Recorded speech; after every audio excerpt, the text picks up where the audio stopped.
तो नाबार्ड ग्रेड 8 2023 का notification already out हो चुका है और इसकी प्रीलिम्स की डेट भी आउट हो चुकी है और मेरे चैनल के ऊपर आ रही है नाबार्ड ग्रेड एग्जाम के लिए कंप्यूटर नॉलेज क्लासेस जिसमें हम कवर कर रहे हैं एग्जाम ओरिएंटेड क्वेश्चंस। तो आज है mock 3 day 3 computer awareness classes का। तो चलिए स्टार्ट करते हैं आज की वीडियो को।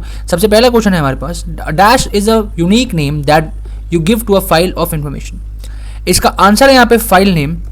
अगर हम बात करेंगे, एग्जाम्पल लेते हैं एक, सपोज हम काम कर रहे हैं माइक्रोसॉफ्ट वर्ड के ऊपर। माइक्रोसॉफ्ट वर्ड पे आपने काम करा, आधा घंटा काम करने के बाद आपको लगा मेरे को ये वाली फाइल सेव कर लेनी चाहिए। आपने शॉर्टकट यूज करा Ctrl+सेव, ये सेव का डायरेक्ट शॉर्टकट है। अब आपके पास एक पॉपअप आएगा कि आपको ये फाइल कहाँ पे सेव करनी है। सपोज आपको इसको सेव करना है डेस्कटॉप के ऊपर। इसके बाद वो आपको बोलेगा कि कौन से नाम से आपको सेव करनी है। जो नेम हम इसका लोगे, सपोज हम इसका नाम लेते हैं करियर पर, तो ये बेसिकली इसका क्या है, फाइल नेम। तो basically a file name is a unique name, a file name is a unique name that you give to a file of information. Second question है हमारे पास, the task bar is located. अब basically मैं इसका answer बता दूं पहले, at the bottom of the screen. जो टास्क बार होता है at the bottom of the screen. अब स्क्रीन कौन सी, जो आपकी मॉनिटर की स्क्रीन है, यहाँ पे आपको ये ब्लैक कलर का लाइन दिख रही है, ये होता है आपका टास्क बार। टास्क बार का बेसिकली यूज क्या होता है, इसके ऊपर कुछ ऐसे ऐप्स हैं, एप्लीकेशन हैं जो आपके डेली यूज में आते हैं, मोस्ट प्रोबेबली आप उन्हें यूज़ करते हो। तो यहाँ पे ये पिन हो रखे होते हैं। आपको स्पेशली यहाँ पे टाइप करके सर्च नहीं करना पड़ता कि अगर आपको गूगल क्रोम खोलना है तो आपको टाइप नहीं करना पड़ेगा, डायरेक्टली आप यहाँ से इसको ओपन कर सकते हो। सिमिलरली यहाँ पे आप और भी ऐप्स को ऐड कर सकते हो। अगर आपकी कोई भी रिसेंट ऐप है जो आप यूज़ करते हो, सपोज आप GTA Vice City खेलना पसंद करते हैं, तो आप यहाँ पे ऑलरेडी एक उसका शॉर्टकट बना देंगे, ठीक है। और यहाँ पे इसका टास्क बार का एक और ऑप्शन आपको हेल्प करेगा, जो आप अगर आप कंप्यूटर को यूज़ करते हो। बेसिकली यहाँ पे क्या होता है, टास्क मैनेजर पे आप राइट क्लिक करोगे। राइट क्लिक करने के बाद आपको एक पॉपअप देगा। ये उसलिए होता है कि इनकेस आपको एक ऐप को बंद करना है, वो आपसे क्रॉस करने में बंद नहीं हो रहा, तो आप क्या करोगे, यहाँ पे राइट क्लिक करोगे। राइट क्लिक करने के बाद वो ऑप्शन आपको दे देगा डायरेक्ट उस ऐप को क्लोज करने का।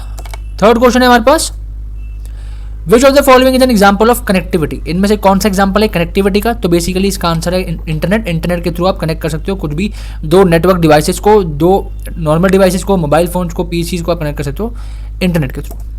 फोर्थ क्वेश्चन है, विच of the following is not a web browser. सामने इजीली इसका आंसर दिख जाएगा आपको। इंटरनेट एक्सप्लोरर हमारा एक वेब ब्राउजर है, गूगल क्रोम एक वेब ब्राउजर है, मोजिला फायरफॉक्स भी एक वेब ब्राउजर है और एक ओपेरा मिनी भी आपका एक वेब ब्राउजर ही है। सिमिलरली इसका आंसर यहाँ पे होने वाला है ट्विटर, जिसको अब नाम चेंज हो गया है एक्स, और इसका आंसर है Twitter. Twitter is not a web browser, Twitter is a social media kind of platform.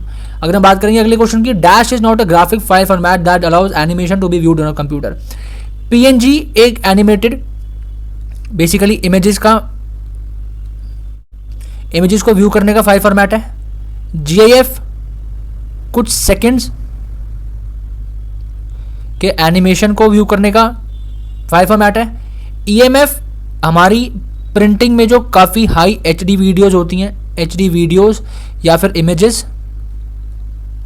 को स्टोर करने के लिए काम आता है। WMF animated pictures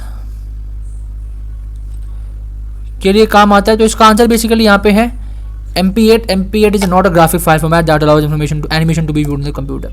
sixth question है, a process known as dash is used by large retailers to study trends. Trends को study करने, large retailers to study the trends को स्टडी करने कौन सा प्रोसेस होता है, डेटा माइनिंग। डेटा माइनिंग का आंसर है यहाँ पे, data mining is the process of sorting to large data, काफ़ी सारे डेटा से को सॉर्ट करना, use to identify patterns and relationships that can help solve business problems through data analysis। Basically data analytics के लिए काम आता है आपका डेटा माइनिंग। तो यहाँ पे इसका आंसर है process known as data mining is used by large retailers to study trends। Seventh question है, what happens when you boot up a PC? When a PC is booted, portions of the operating system are copied from disk to the memory। ये basically आपको learn करने की जरूरत नहीं है, आप इस क्वेश्चन को देख सकते हो बस। Portions of the operating system are copied from disk into memory when you boot up a PC। The process of starting a computer as initiated via hardware such as button or by software command, by hardware button या फिर आपने कोई button press करा उसको boot up करने के लिए, या फिर एक सॉफ्टवेयर अपडेट हुआ उसके लिए ऑटोमेटिक आपको बूटअप करना पड़ा, ये होता है बूटिंग। और बूटिंग के जब हम बूट करते हैं PC को, portions of the operating system are copied from disk into memory। Eighth question is, dash is when more power hungry components such as monitor and the hard drive are put in idle। इसका answer है standby mode। when you enable the standby mode, the computer monitor and the hard drive are put in idle. Turn off sleep mode on your laptop or desktop computer. Basically sleep mode में चला जाता है और आप इसमें कुछ भी नहीं कर पाते हो. The screen and hard disk are turned off हो जाती हैं, but memory RAM chips are continuously refreshed in order to retain the contents वैसे के वैसे ही रहते हैं. बेसिकली आपका जो पीसी है वो स्लीप मोड में चला जाता है, जिसमें आपकी मॉनिटर जो हार्ड डिस्क है वो बंद हो जाती है, लेकिन जो रैम है वो चलती रहती है क्योंकि आपका कंटेंट वहाँ भी नहीं बढ़ रहा है. 9th is which of the following uses a handheld operating system.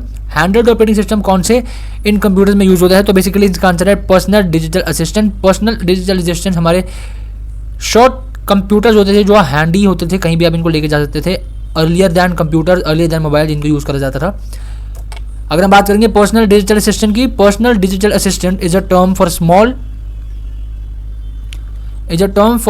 Small mobile handle device that provides computing services देता है आपको. ये स्मॉल एक छोटा सा डिवाइस है, यहाँ पे देख सकते हैं आप, that provides computing and information storage and retrieval capabilities for personal business use. Personal या बिजनेस यूज के लिए एक short term personal digital assistant होता है ये. आज का लास्ट क्वेश्चन 10th क्वेश्चन अगर बात करें, memory unit is one of the part of. Basically memory unit जो कंप्यूटर की मेमोरी यूनिट या फिर कंट्रोल यूनिट होती है, या फिर मेमोरी यूनिट और द कंट्रोल यूनिट, इसका आंसर क्या होता है? ये होता है CPU. Central processing unit is the memory unit और the control unit of your computer और योर पीसी. तो आज हमने कवर करें 10 ऐसे इंपॉर्टेंट क्वेश्चन जो आपको देखने को मिल सकते हैं आपके नाबार्ड ग्रेड ए 2023 के एग्जाम में. अगर आप लोग तैयारी कर रहे हो किसी भी गवर्नमेंट एग्जाम की, आप एस्पिरेंट की जर्नी को फॉलो कर रहे हो, तो एस्पिरेंट्स की जर्नी के लिए काफ़ी सारे प्रोडक्ट्स हैं नीचे मेरे डिस्क्रिप्शन बॉक्स में इस वीडियो के, जो आप जाके बाय कर सकते हो. रजिस्टर्स, पेन्स, आपका स्टडी टेबल जो आपको हेल्प करेगा आपके स्मूथ प्रिपरेशन के लिए. तो खत्म करते हैं आज की वीडियो को. अगर आपको कुछ भी प्रोडक्ट बाय करना है, नीचे डिस्क्रिप्शन बॉक्स में जाकर बाय कर सकते हो. खत्म करते हैं आज की वीडियो को. अगर आप इस चैनल पर नहीं हो, चैनल को सब्सक्राइब कर लेना. Thanks for watching.